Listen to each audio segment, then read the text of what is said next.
On ne peut même plus parler de la détention. Parlons de la séquestration. Parce que de nos jours, il n'y a aucun mandat concernant M. Ibrahima Kassori Fofana à la maison centrale. Aucun mandat. Avec Maître Konaté, nous avons, il a attiré mon attention là-dessus, nous avons fait constater par un huissier.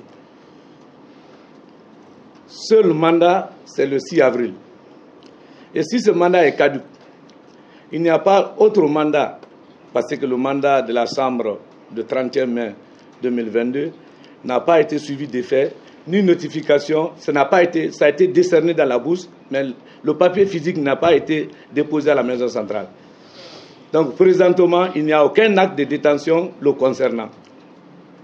Il est sous l'ordre de l'autorité judiciaire qui est assumée par monsieur le procureur Ali Touré, qui engage sa responsabilité personnelle parce qu'il n'y a aucun acte juridique le concernant. Et imaginez le mandat de 31 mai qui a été décerné, si cela n'a pas existé dans la procédure. Ça n'a pas été déposé à la maison centrale. Qu'est-ce qu'il fait là-bas? Et si on compte le mandat de dépôt du 6 avril de M. le procureur, une semaine après, c'est lui-même qui invite le Dr Kassori par mandat de comparution. Est-ce que le mandat de dépôt, si cela existait, quelqu'un qui est sur le mandat de dépôt, si c'est par l'ordre d'extraction, on peut faire un mandat de comparution désormais?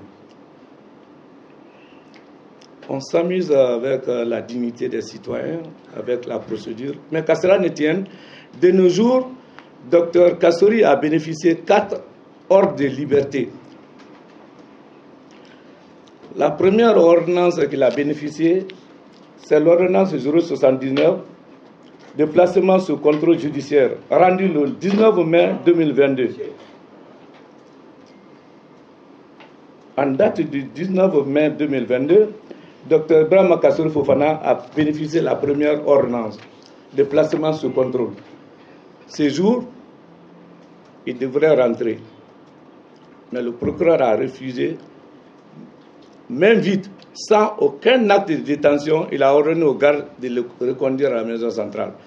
Ce jour, c'est le bâtonnier même qui m'avait calmé.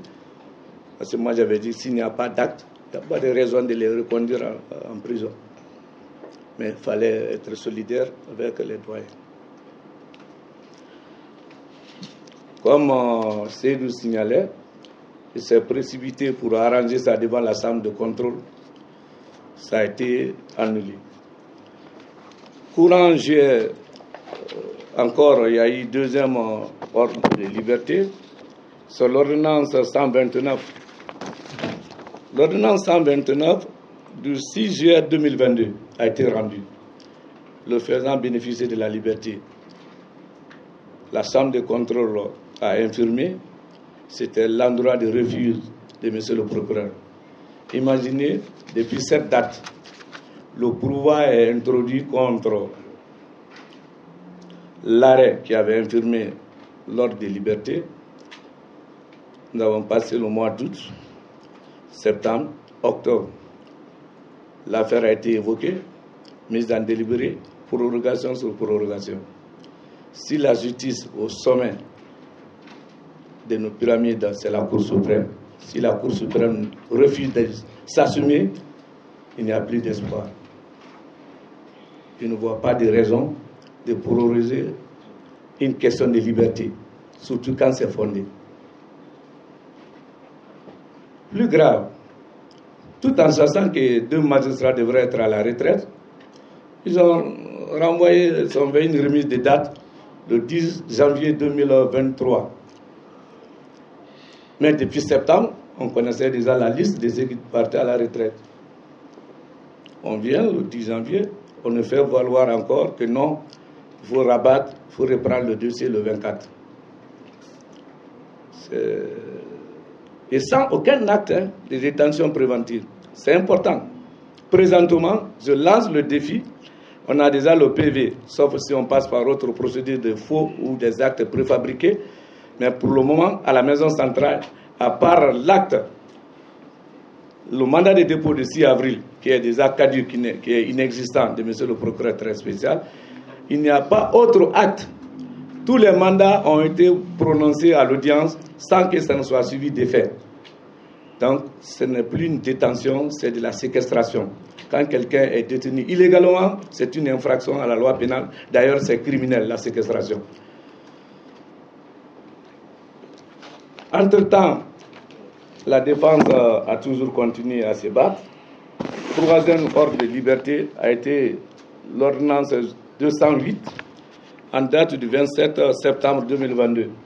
C'était l'ordonnance de non-renouvellement, parce que la détention préventive, c'est 4 mois, renouvelable une fois en matière correctionnelle, et exceptionnellement, ça ne peut pas dépasser 12 mois en ce qui concerne le détournement des deniers publics. À ce débat, les juges d'instruction, connaissant le dossier, étant vide, parce que au fond, il n'y a rien. Et plus grave d'ailleurs, quand on prend un seul fait, vous prenez sous qualification de détournement des deniers publics, blanchiment, enrichissement illicite, corruption et complicité, je me demande, normalement, l'intelligence voudrait, et encore en tant que professionnel, de prendre la qualification de la peine la plus sévère, qui était la qualification exacte. Mais 7 à 6 infractions pour les mêmes faits, c'est de l'amateurisme en droit pénal. C'est-à-dire le nombre d'infractions alignées contre un seul fait. Et vous allez vous amuser encore à comprendre qu'il n'y a pas de fait précis. C'est-à-dire, c'est 5 millions de dollars quelque part, c'est tel marché public quelque part. On ne vous dira jamais. C'est la violation de l'article 235 du Code de procédure. On dit quand la détention est nécessaire, quand les faits sont graves. Mais ici, c'est l'infraction qui est grave. Le procureur est incapable d'apporter un fait grave. Il avait tenté de nous envoyer Plaza Diamant, qu'on est actionnaire, ça a été démontré vide. Fonds Mamri, 46 millions comme rêve du procureur très spécial, ça a été la montagne a accouché d'une souris, etc.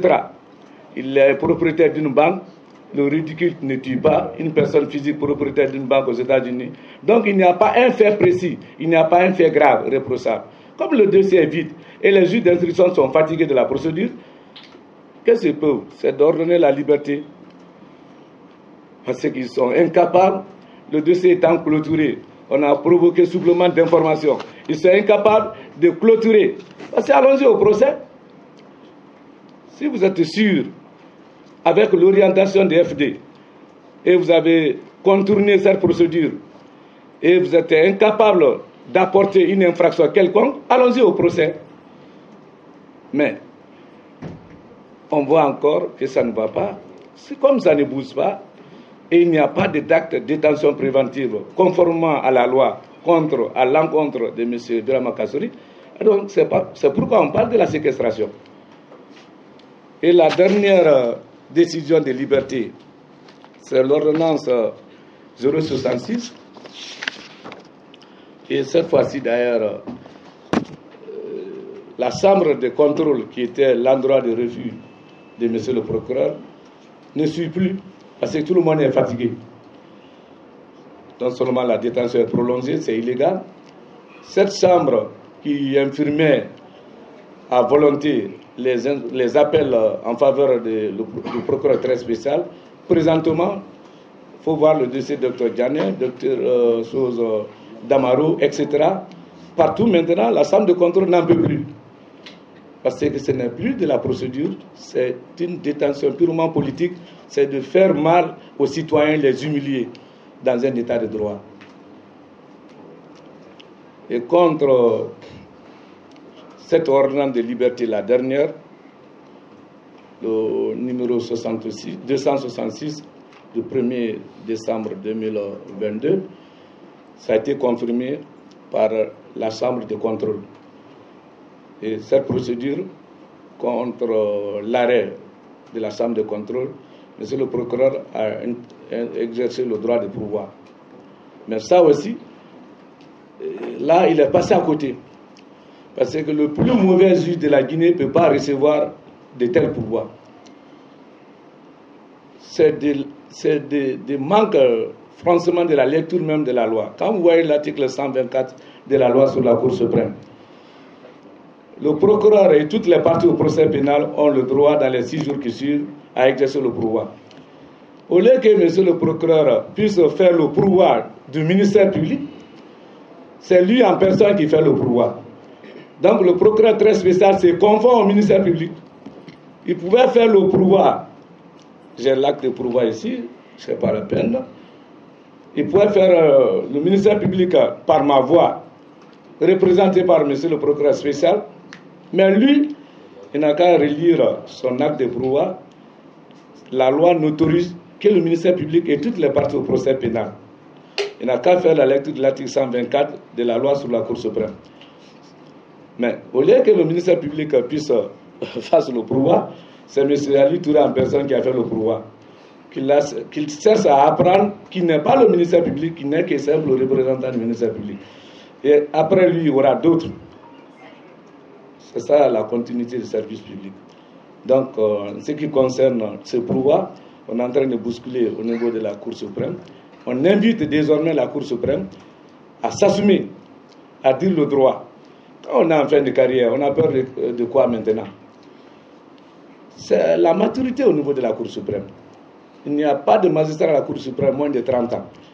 Alors, devant l'histoire, il faut rentrer par la grande porte. En tout cas, présentement, tout est clair, tout est net. Le dossier d'abord au fond c'est vide. La procédure, les jeunes magistrats de la Cour de la CRIEF se sont assumés, ils ont fait bénéficier Dr Kassori 4 libertés. Alors pourquoi ça traîne devant la Cour suprême? Je crois que vous allez nous aider, les doyens. En tout cas, on ne va pas lâcher. La justice va triompher. L'honneur sera restauré. La dignité n'a pas de prix. Ce n'est pas parce que nous sommes dans une transition que nous avons lâché. L'état de droit sera la clé. Et que Dieu bénisse le pays. Je vous remercie.